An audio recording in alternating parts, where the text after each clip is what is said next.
Welcome to this combat. इस combat में जो क्वेश्चन लिया है हमने वो थर्मोडायनेमिक्स से लिया है और अगेन ये क्वेश्चन आप देख रहे हो कि ये आपका थर्मोडायनेमिकल प्रोसेस पे बेस्ड है। आपके पास चार इंपॉर्टेंट थर्मोडायनेमिकल प्रोसेसेस होते हैं, तो वो प्रोसेसेस आपके एडियाबैटिक, आइसोबैरिक, आइसोकोरिक और आइसोथर्मल प्रोसेसेस होते हैं। अगर मैं बात यहाँ पे एडियाबैटिक प्रोसेस की करूँ, एडियाबैटिक प्रोसेस में आप देखते हो कि वहाँ पे कोई हीट एक्सचेंज नहीं होता है बिटवीन सिस्टम एंड सराउंडिंग, और जो वॉल आपके सिस्टम और सराउंडिंग को इस केस में वहाँ पर सेपरेट कर रहा होता है, that is your adiabatic wall. इसी तरीके से अगर मैं आइसोबैरिक प्रोसेस की बात करूं तो अगेन यहां पर बैरिक का मतलब प्रेशर होता है। आइसोबैरिक मींस कि प्रेशर आपका यहां पे चेंज नहीं होता है इस प्रोसेस में, बाकी चीजें चेंज होंगी, बाकी वेरिएबल्स चेंज होंगे। ये सारे आपके थर्मोडायनेमिकल वेरिएबल्स होते हैं। मतलब आपके पास हीट की बात करूं मैं, अगर मैं यहां पर प्रेशर की बात करूं, अगर मैं यहां पे वॉल्यूम की बात करूं, टेम्परेचर की बात करूं, ये आपके थर्मोडायनेमिकल वेरिएबल्स होते हैं और इन्हीं वेरिएबल्स पे आपके डिफरेंट प्रोसेसेस आ जाते हैं।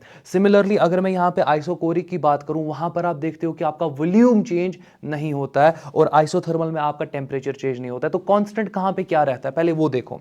यहां पर इन तीन प्रोसेसेस की अगर मैं बात करूं, आइसोबैरिक प्रोसेस में आपका प्रेशर कांस्टेंट रहता है, तो there is no change in pressure. इसी तरीके से आइसोकोरिक में आपका कोई वॉल्यूम चेंज नहीं होगा, so there is no change in volume, तो चेंज इन वॉल्यूम आपका जीरो के बराबर होगा। इसी तरीके से आइसोथर्मल में there will be no change in temperature while the process is going on, तो यहां पर आप बोल सकते हो कि डेल्टा टी आपका यहां पर जीरो के बराबर। एडियाबैटिक में क्या होता है कि आपका हीट एक्सचेंज नहीं होता है। अब यहां पर अगर आप पहले ग्राफ को देखोगे, ग्राफ में मैं सिंपली आपको पहले आइसोबैरिक प्रोसेस और आइसोकोरिक प्रोसेस प्लॉट करके दिखाऊंगा कि कौन कौन सा कर्व यहां पे इन दो प्रोसेस को रिप्रेजेंट कर रहा होगा। आप देख सकते हो कि यहां पर आपके पास ये वाला डॉटेड लाइन है जिसको आप प्रोसेस वन बोल रहे हो।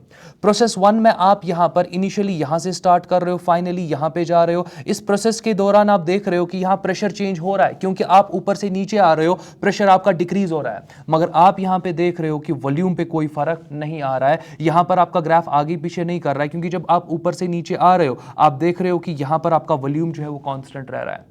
तो होपफुली अभी तक कहीं पे डाउट नहीं होगा। अगर प्रोसेस वन के लिए आपका वॉल्यूम चेंज नहीं हो रहा है, मैं डायरेक्टली बोल सकता हूं कि आपका जो प्रोसेस वन है यहां पे, इट विल बी आइसोकोरिक।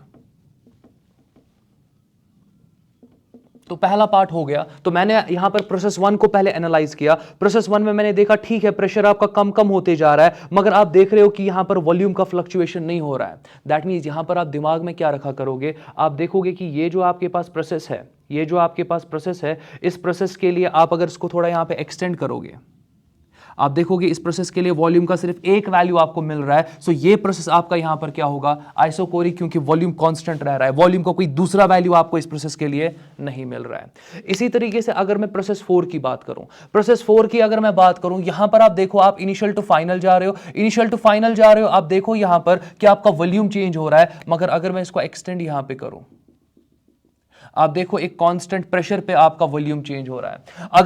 अगर यहां पर आपका वॉल्यूम चेंज हो रहा है मगर प्रेशर आपका कांस्टेंट है, दैट मींस ये जो प्रोसेस फोर है आपका, क्योंकि कांस्टेंट यहां पर क्या है, प्रेशर, दैट मींस ये आइसोबैरिक प्रोसेस होगा। तो जो आपका यहां पर फोर्थ प्रोसेस होने वाला है, इट विल बी आइसोबैरिक। अच्छा, और एक इंपॉर्टेंट पार्ट, अगर आप यहां पर इन्हीं कर्व्स के अलोंग ट्रेवल कर रहे हो ना, अगर आप इन कर्व्स के अलोंग ट्रेवल कर रहे हो, हर एक कर्व का अपना अपना टेम्परेचर होगा। यहां पे शायद आपके ऑप्शंस में 300 केल्विन देकर था, तो आप देखोगे कि ये कर्व आपने प्लॉट किया है मगर किस टेंपरेचर पे, 300 केल्विन पे। This is your isotherm. जब भी आप एक आइसोथर्म के अलोंग अपने प्रोसेस को कैरी करोगे ना, that will be your isothermal process. तो आप देख लो यहां पर आप इस कर्व के अलोंग जा रहे हो, तो यहां पर इस कर्व के लिए टेंपरेचर 300 फिक्स्ड है, तो इस कर्व पे अगर आप कोई प्रोसेस कैरी करोगे that will be isothermal. But यहां पर आप प्रोसेस थ्री को देखो, ये प्रोसेस थ्री आपका 500 केल्विन के अलोंग जा रहा है। देख लो इनिशियल यहां पर है, फाइनल यहां पर है, आप इनिशियल टू फाइनल जा रहे हो मगर अलोंग द आइसोथर्म जा रहे हो, दैट मींस ये थर्ड प्रोसेस आपका ऑटोमेटिकली क्या बन जाएगा, आइसोथर्मल प्रोसेस। तो मैं थर्ड प्रोसेस यहां पे बोल रहा हूं, ये आपका आइसोथर्मल प्रोसेस आ जाएगा।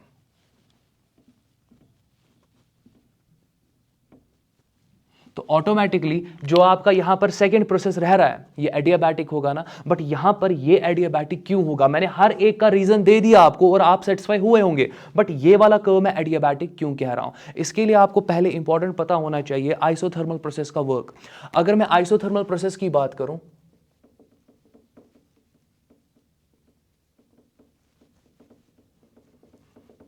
आइसोथर्मल प्रोसेस में आप बोलते हो कि पीवी आपका यहां पर कांस्टेंट होता है।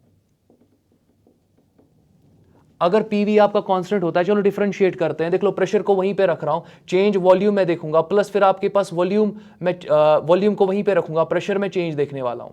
दैट मीन्स आप यहां पे प्रोडक्ट रूल डिफरेंशिएशन का फॉलो कर रहे हो। मैंने प्रेशर को वहीं पे रखा, वॉल्यूम का चेंज देखा, फिर मैंने यहां पर प्रेशर में चेंज देखा और वॉल्यूम को वहीं पे रखा। अच्छा, कांस्टेंट में चेंज कितना होगा? Zero. Differentiation of a constant is zero, आप इसको यहां पे जीरो लिख सकते हो।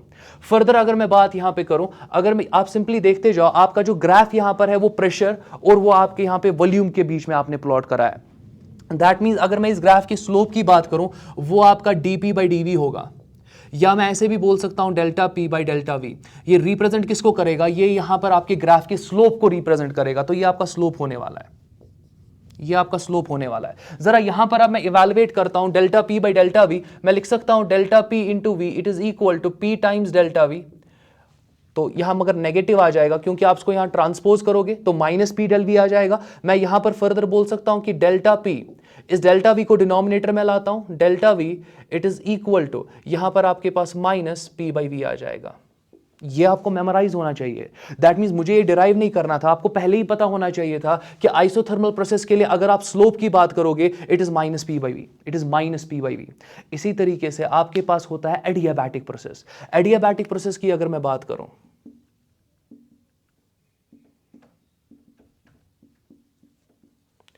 एडियाबैटिक प्रोसेस की अगर मैं बात करूं, एडियाबैटिक प्रोसेस में आपका जो PV raise to the power gamma होता है that is constant, that is constant. And again when you differentiate both sides, और यहां पर आप इवैल्यूएट करोगे delta B by delta V के लिए, जब आप इवैल्यूएट करोगे यहां पर for delta P divided by delta V के लिए, आप इंपॉर्टेंट चीज यहां पर क्या देखोगे कि यहां पर आपका delta P by delta V जो होगा it will be minus P by V. ये तो सेम आ रहा है, ये तो सेम आ रहा है, बट गामा का फैक्टर है ना यहां पे, आप यहां पर मल्टीप्लाई गामा से करोगे। दैट मीन्स आप देखोगे कि यहां पर आपका गामा फैक्टर से यहां पर प्रोडक्ट आ रहा होगा। अब समझो यहां पर ये वाला पार्ट जो आपके पास है, ये वाला पार्ट, इसको मैं लिख सकता हूं delta P by delta V, मगर ये आपके एडियाबैटिक के लिए है, it is equal to minus P by V. Minus P by V की जगह मैं लिख सकता हूं कि अगेन ये आपके पास डेल्टा पी स्लोप ही है delta P by delta V, मगर आपके आइसोथर्मल के लिए, और मल्टीप्लाई किससे कर रहे हो? गामा से। गामा फैक्टर आपका 1 से बड़ा होता है। अगर गामा फैक्टर आपका 1 से बड़ा है, मैं बोल सकता हूं कि आइसोथर्मल का जो स्लोप है, आइसोथर्मल का जो स्लोप है एडियाबैटिक के कंपैरिजन में कम होगा, क्योंकि एडियाबैटिक का स्लोप ज्यादा होगा किस फैक्टर से? गामा फैक्टर से, because gamma is greater than 1। तो याद रखो कि एडियाबैटिक का जो स्लोप आपके पास है delta P by delta we, for adiabatic process it is always greater than delta P by delta we for isothermal process. तो कहने का मतलब क्या है कि जो एडियाबैटिक प्रोसेस होगा ना, उसका जो कर्व होगा वो ज्यादा स्टीप होने वाला है। तो जरा ग्राफ को प्लॉट करते हैं। चलो मैं यहां पे ग्राफ को प्लॉट करता हूं, देखते जाओ। यहां पर अगेन मैं प्रेशर वॉल्यूम ले रहा हूं, प्रेशर वॉल्यूम ग्राफ में ही आपको आइसोथर्म्स और एडियाबैटिक प्रोसेस के कर्व्स मिलते हैं। अब लेट अस एज्यूम, मैं बोल रहा हूं कि ये आपका आइसोथर्म है। लेट अस एज्यूम, मैं आपको बोल रहा हूं कि ये आपका यहां पर आइसोथर्म है। लेट अस एज्यूम 500 केल्विन मैं बोल रहा हूं, ये आपका क्या यहां पे आइसोथर्म है। मैं लिख रहा हूं यहां पे इसको कि ये आपका आइसोथर्म है।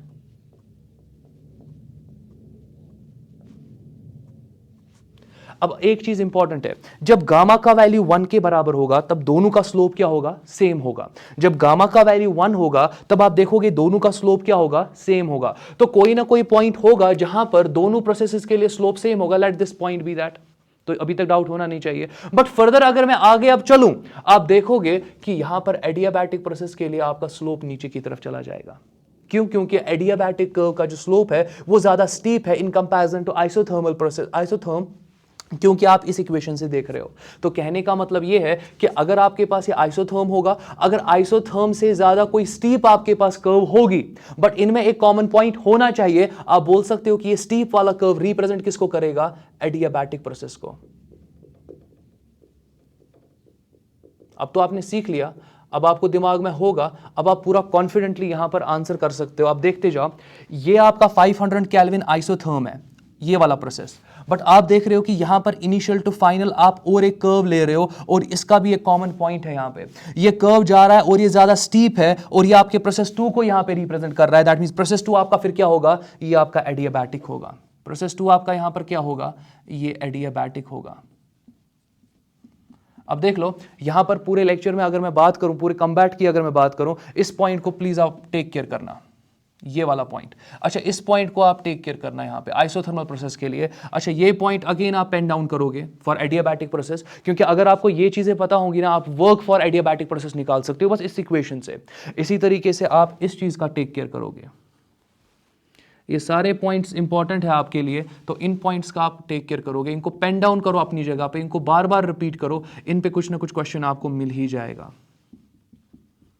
तो हमेशा याद रखा करो कि अगर आपके पास यहां पे पीवी प्लॉट में दो कर्व्स होंगी, एक कर्व ऊपर की तरफ होगा, दूसरा कर्व थोड़ा नीचे की तरफ होगा और इनमें इंटरसेक्शन होगा, या आप ऐसे बोल सकते हो कि मैं ऐसे दिखा रहा हूं।